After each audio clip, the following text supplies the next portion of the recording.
Hello, and welcome to the course Physical Restraints in Nursing Practice. I am your instructor, Regina Mattis, and I will be guiding you through this presentation. There are two categories of physical restraints to discuss: violent and nonviolent restraints. The differences between the two are crucial, considering their use is based upon different rationales. Violent restraints consist only of 4-point locked restraints, which means that one restraint goes on each of the patient's limbs. Nonviolent restraints consist of a variety of types as shown on this slide.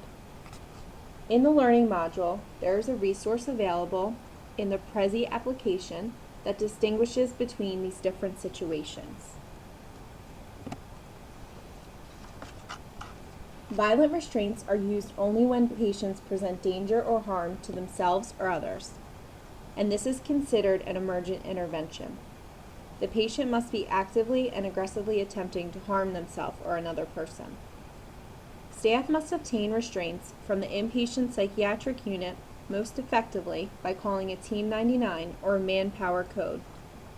A nurse or mental health technician will bring restraints to your area and assist as needed. This intervention also notifies nearby supportive and administrative staff for assistance as well. Hospital policy must be reviewed before applying physical restraints in the hospital setting. You can do this through the hospital's website or through this learning module. An initial physician's order is required, and a face-to-face evaluation should be completed every 8 hours and within 1 hour of initiation. Every 4 hours, a verbal renewal order is required. The nurse must assess their patient every hour and document this on the documentation form provided.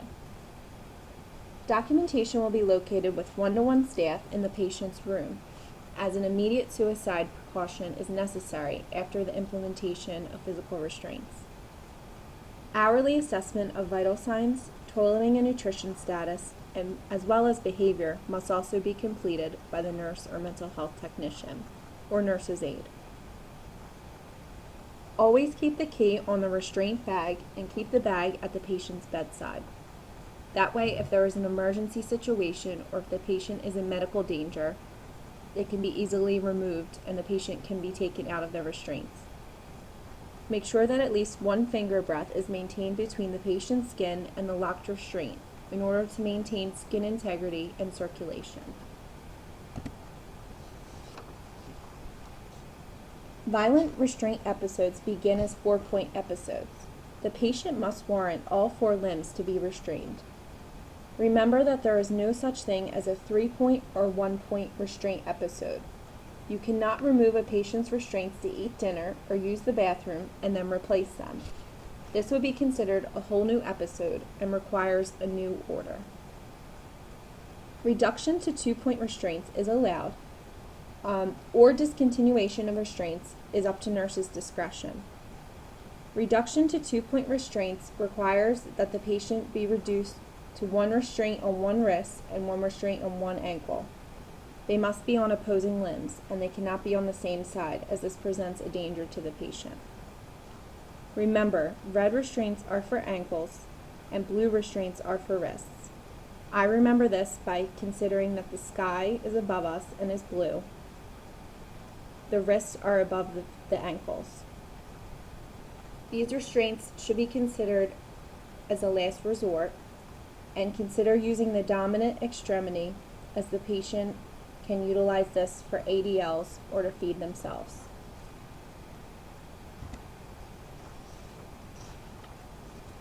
Restraint paperwork is reviewed in the learning module. Plan of care includes results of continuous monitoring and hourly assessments, including nutrition, toileting, range of motion, skin assessment, and vital signs. Reasons for restraint and alternatives attempted should also be documented, stating what you have done to help prevent this restraint episode from occurring. The benefits must always outweigh the risks. Make sure to date and time and provide all staff signatures. Patient and family education must be completed, and this can be done by calling a family member If they do not answer, leave a message for them to call you back. And you may also, for the patient, leave their restraint education at the bedside for when the restraint episode is completed. All documentation must be complete and placed back in the patient's chart after the episode is discontinued. An incident report must also be sent. This is a way to notify the nurse manager that the restraint episode has occurred.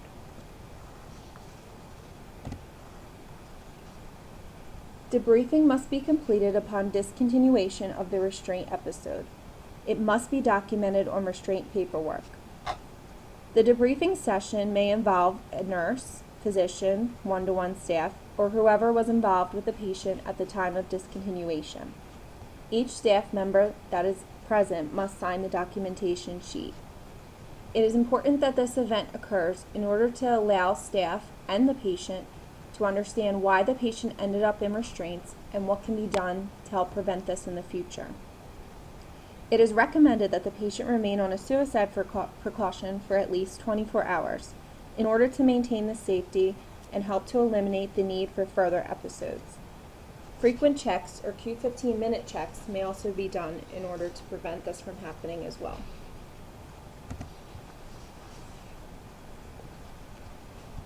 Nonviolent restraints are those included below. The rationales are further discussed in the Prezi link in the learning module. Torso supports and bed wraps that are secured in the front should be considered a postural support and not a restraint. Patients will be able to remove these supports. If you discontinue the restraints and later need to put them on again, you must get a new order. For nonviolent restraints, always start with the least restrictive restraint. For instance, if the patient has a muscular deficiency of the upper extremities, you may consider using hand mitts as to not limit their range of motion.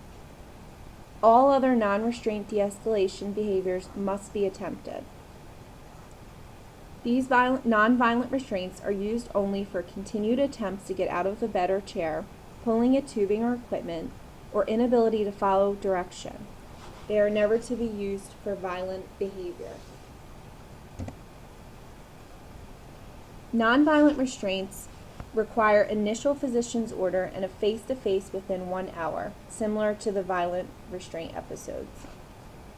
However, a new order is required every 24 hours, and this is different from violent restraints. No suicide precaution or one-to-one is needed as well.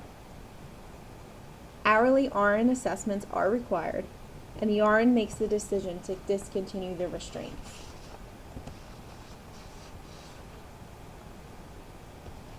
Nonviolent restraint documentation is similar to violent restraint documentation. Patient family education may also be left at the bedside, and make sure to document the reason for restraint alternatives attempted. An incident report must be sent to the nurse manager. In conclusion, always remember physical restraints are the last resort method for violent or non-violent harmful behaviors. Never ever apply physical restraints independently. At least 2 staff members are required. This presents a significant safety and legal concern for nursing staff. If there is not enough staff available, a Team 99 at 777 must be called. Alternative techniques should always be utilized first, and these include for violent restraint alternatives, one-to-one verbal de-escalation, remove the patient from the stimulation that is causing them agitation, or possibly a PRN medication. Nonviolent restraint alternatives include bed and chair alarms for falls risk patients, a geriatric specialist consult, IV site camouflage or clothing in order to hide any tubing or equipment that's in front of the patient that they may pull, a support secured in the front as opposed to in the back to start, family involvement, as well as PRN medications. Thank you for listening, and I hope that you learned some things about violent and nonviolent restraints for your assignments at the completion of this course. Thank you.